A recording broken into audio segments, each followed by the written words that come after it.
Her expertise from Indus Hospital in Visakhapatnam. Dr. Sujatha Viparla is a distinguished interventional cardiologist who will take us through ACS pathophysiology and crucially how cardiac imaging has transformed our ability to understand and act upon what is happening at the plaque and vessel level. Please welcome Dr. Sujatha Viparla. Can we also have the Storvas team to present Dr. Sujatha Viparla ma'am, small token of appreciation please. So,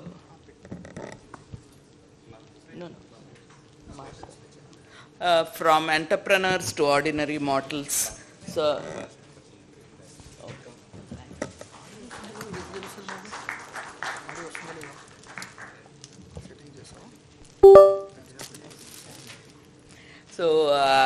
I would be talking about ACS pathophysiology, how imaging helps.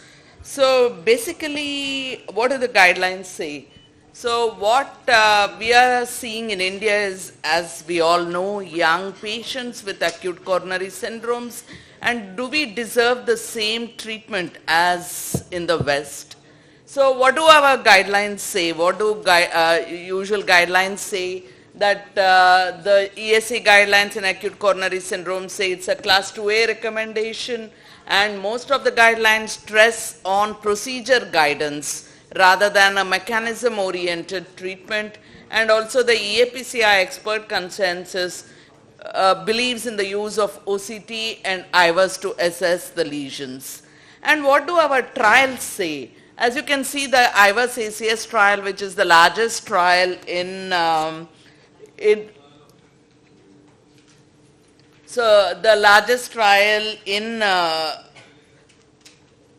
ACS patients, you can see IVUS versus angiography. And what are they looking at? They're looking at target failure. You can see that the ACS patients, almost 40% are only unstable angina and not STEMI and NSTEMI. And you can see that there is a reduction in the target vessel failure. They're not looking at the cause-driven mechanisms. They're just optimizing the PCI rather than looking at what is causing this acute coronary syndrome. So obviously we have to move away. We are in the era of precision cardiovascular medicine. We have to treat the biology, the substrate, and we have to tailor our therapies to what we see and not reflexly stent everybody.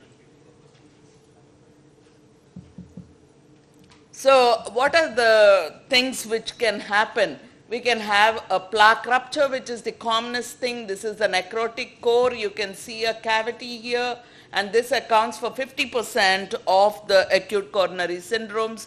You can see plaque erosions, which can be covered by a layered thrombus that is mostly a white thrombus, and this is increasing with lipid-lowering therapies. Now they constitute about 30 to 40% of the acute coronary syndromes.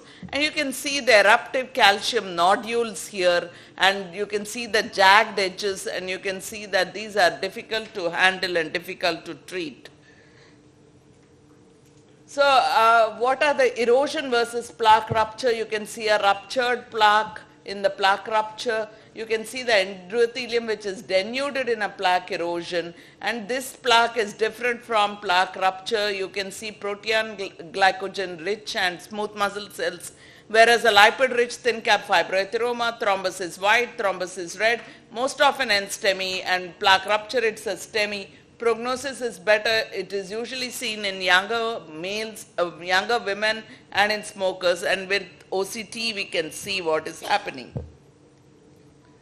So what are the image modalities which we can use? We can use intravascular ultrasound, and you can look at the plaque burden and volume, for which this is best because it penetrates the depth and you can see the attenuated plaque in ultrasound. Or the best of tool is OCT, where you can see the cap thickness, the lipid plaque, the macrophages, the calcium arc, the intraplaque hemorrhage, and more importantly the thrombus. And we have near infrared spectroscopy NIRS, where you can see the lipid core burden index, especially if it's more than 400 in a length of 4 millimeter, it is high risk. And then you have CT-Coronary Angiography, where you have low attenuation, less than 30 Hounsfield units, napkin ring sign, spotty calcification, remodeling, and MRI, especially carotid MRI, where you can see the intraplaque hemorrhage. And nowadays we have PET CT, which can look at the microcalcification with NAF and FDG, the macrophage activity. And so basically this is, you can see that for IVUS it's better at depth penetration, but if you want to look at the thrombus, you want to look at the lipid, it is better to use OCT or NIRS, where you can image the lipid. So you can see various characteristics. This is the thin cap fibroathyroma. You have a large lipid core more than 180 degrees. You have MLAs which are 3 millimeters square, and you have lot of macrophages which cause a lot of dorsal shadowing. And you can see prominent vessels here. There can be a fibrotic plaque. Here you can see in a young woman of 45, a calcium nodule which is covered with a thick fibrous tissue. You can see thrombus. This is red thrombus. So all this can be seen on imaging. CTCA, as I said, the napkin ring sign, and previously virtual histology IVUS was used, where it is color coded, and you can see the necrotic core in red in continuity with the lumen. And this is the NIRS IVUS, where more than 400 over LCBI, more than 404 millimeter is important, and OCT features, which I already told, a thin cap fibroathyroma, 180 degree lipid, and also macrophages, lumen area less than 3.5 signify high risk plaque. Then now we are going to have OCT with AI, where there will be color coding. Imagine looking at thin cap fibroatheromas over the entire coronary tree. So the answer is OCT AI, and we have newer technologies like OCT ARS. So a lot of studies have looked at these culprits, especially in the acute coronary syndromes. And this I already told, the OCT characteristics, these plaque burden, the LCBI is more than 400, and on CT low attenuation, napkin ring, all indicate high risk plaques. So we know what is vulnerable. So what do we do? So how does imaging help? What is the culprit? What is the mechanism? And we have to treat based on the mechanism, as I said, not treat everybody. And definitely optimization of PCI, which I'm not going to deal. We are concentrating on optimization of PCI, but we are neglecting on what should really be done. So identification of culprit lesion.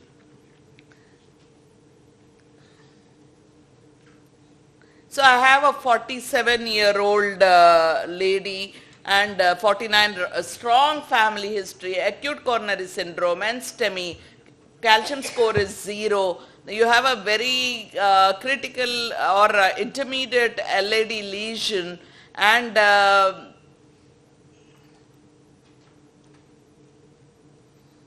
you can see a critical right coronary lesion. What would you consider as the culprit in this lady? You need Queen of Hearts. So unfortunately I didn't put ECG for anybody. I'm ashamed of that after listening to the talks. So you can see the OCT here. You can even see on this longitudinal view here, there is a lot of lipid plaque here, and then you can see plaque rupture, and you can see this is the LAD, there is a plaque rupture there. And this patient had, this is the angiogram, had a CT coronary angiogram which revealed a very high risk plaque with an attenuation of 25. And when we did the LAD, there is a plaque rupture here, and you can see this is the plaque rupture and this is the culprit. So it is seen in all the modalities. But you look at the right. So the right is critical. Actually it is tighter than the left coronary artery. But you look at the plaque characteristics, even this patient has got other features, that is the pericoronary increased attenuation, on CT. But on OCT, you can see that this patient has got no plaque rupture. But this also is a high-risk plaque, but LAD is more culprit than this lesion. So this patient received stents, everolimus eluting stents in both the lesions. So should culprit plaques, all culprit plaques, should we image them before we stent them? Should we tailor the treatment to what we see?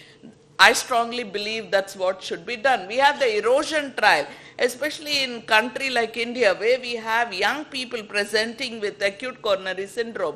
This trial looked at STEMI less than 12 hours, de novo lesion, whenever the angiographic stenosis is I'm sorry, it's more than 70%, TIMI-3 flow, and they, sorry, it is 70%, less than 70%, and then they randomized to OCT guided versus angio guided treatment, and what they did on OCT was they did not stent erosions. They stented only the plaque ruptures, and they found that the stenting was less in the OCT group, only 43.8% versus 58% in angiography. So maybe in a country like India, where we see a lot of young coronary syndromes, a lot of patients can be treated like this. I had a 36-year-old male, inferior MI, acute chest pain. In a Padayatra, he had a chest pain. He came to us and he presented, the left system is normal,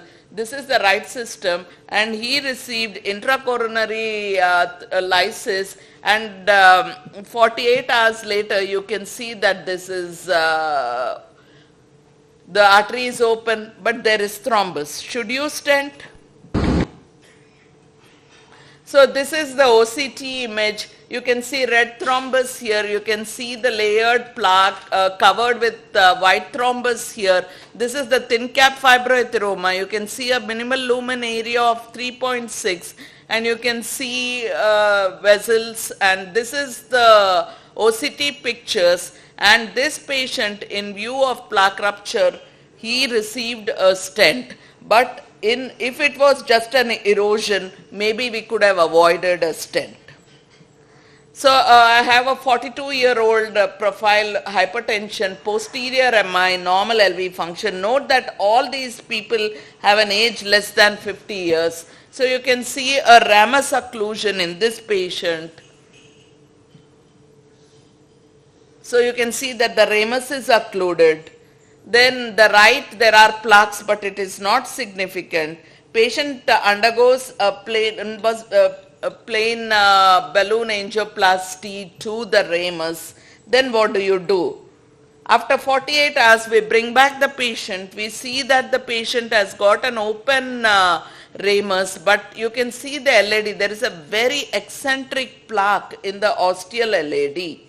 So we look at the OCT and you can see that there is plaque rupture there, and you can see the LAD, there is a high lipid plaque in the LAD. Then we looked at the ramus, again you can see a lot of plaque ruptures. So what do you do in this patient? Should we do complex stenting of the ramus and the LM to LAD by a DK crush given the plaque erosions? Raghu, you want to stent?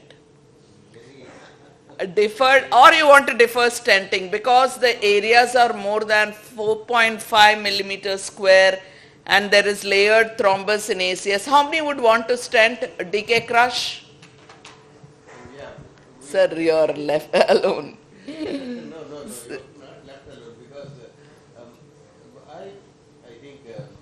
I did deferred his 44, his complex stenting, the lumen areas are good. Because it's a complex stenting, we did aggressive medical management, dual antiplatelet, high dose statin, and we used avelocumab. In this patient, we brought the patient back at 18 months, and this is the thing, the ramus is doing good. LAD, there is still a high risk plaque in this area. And we did OCT, and you can see the OCT again is showing a high risk plaque, But you can see actually it is stabilized a bit. This is the part of the LAD ostium. Again it is 4.8, and again we did medical management, and we are following the patient strongly. We are still giving evolocumab. We intend to see what is going to happen, because we also considered, because now only the LAD ostium, there is a very discrete lesion. We considered the option of doing a drug-coated balloon there. I'm not sure what to do in this patient. So 52-year-old male, diabetic, NSTEMI, normal LV function. This is the lesion. You can see the LAD is diseased from the ostium. The circumflex is very diseased. The culprit is the LAD. We did OCT of this patient. You can see everything in this patient, thrombus. These are the cholesterol crystals. There are some macrophages here with dorsal shadowing. You can see a plaque rupture. So these are very young patients presenting to us like this. And we did a sirolimus eluting drug balloon. We did it from the ostium, 3.5, 30 millimeter. And this is the result after 2 months.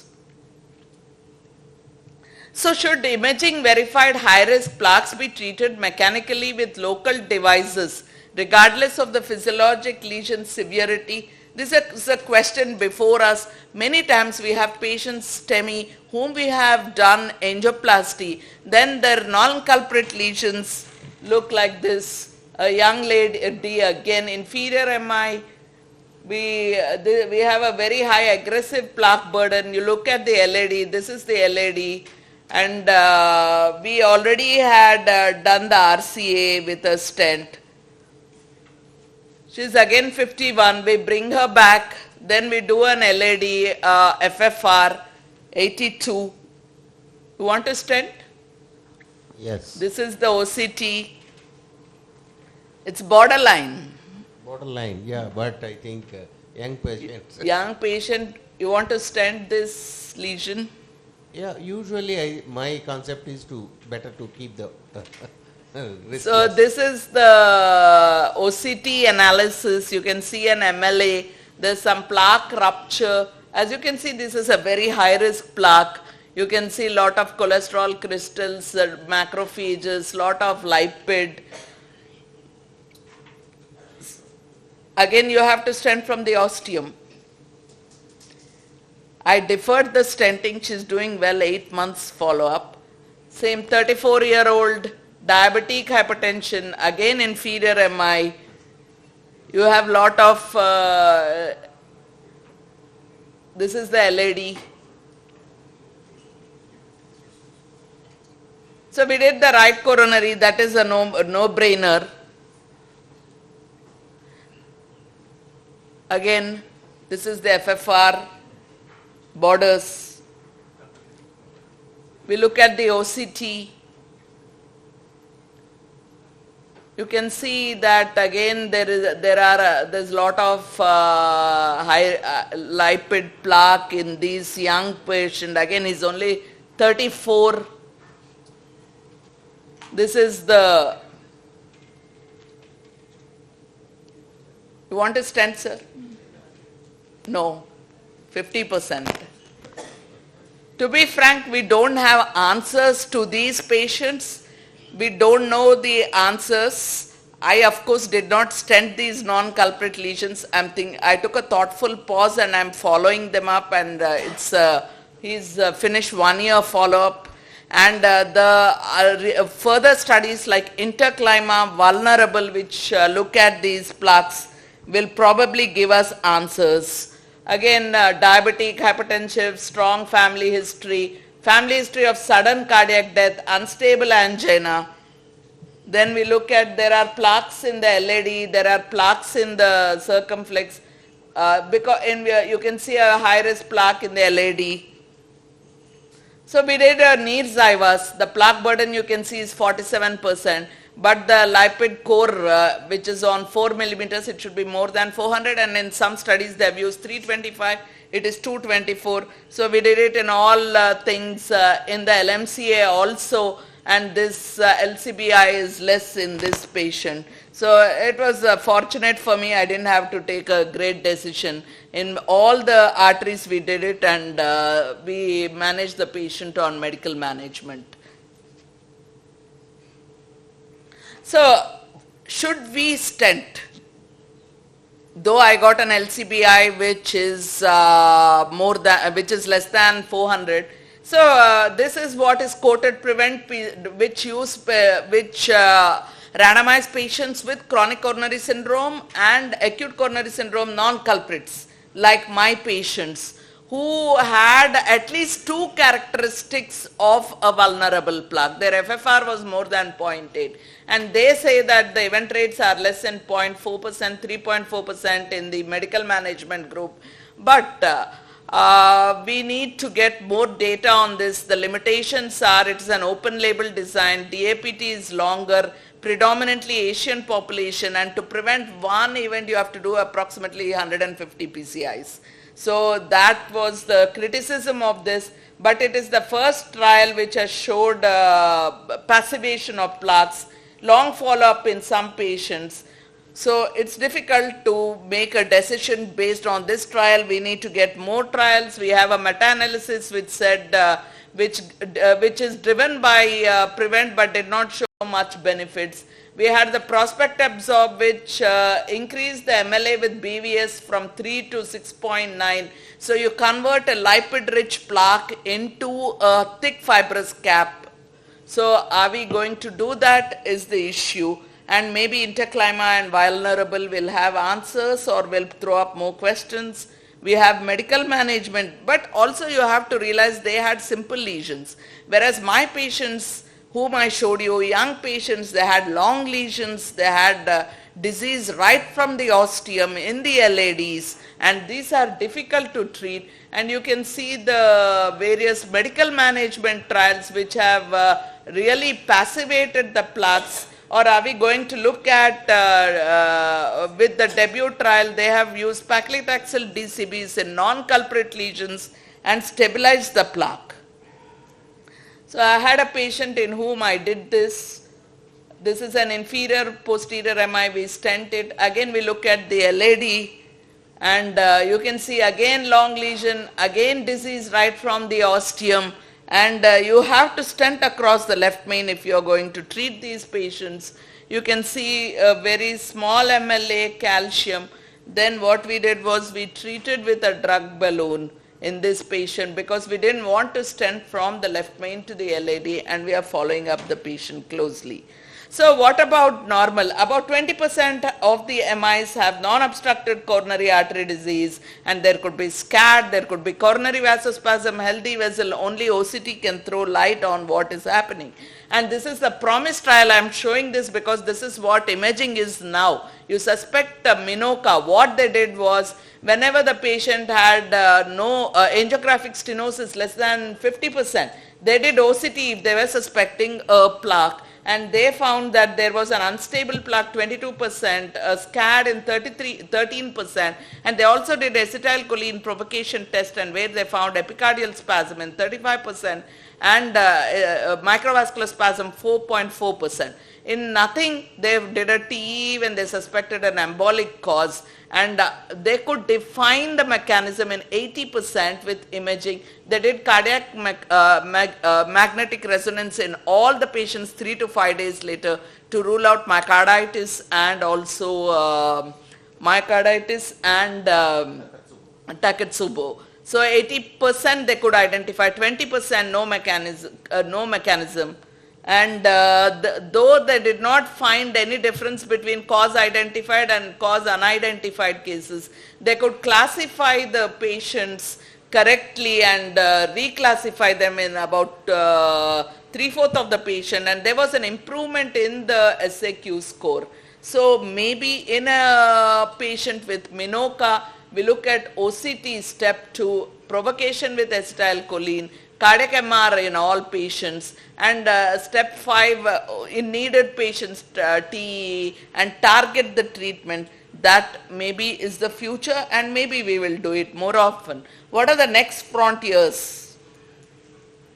So artificial intelligence, as I said, we cannot look at the thin cap fibroathyroma, measure 65 microns across the entire coronary tree. We'll have automation which is going to do that. We'll have deep learning models which will look at the plaques and which will predict which plaque is going to be high risk, which plaque is going to cause an event.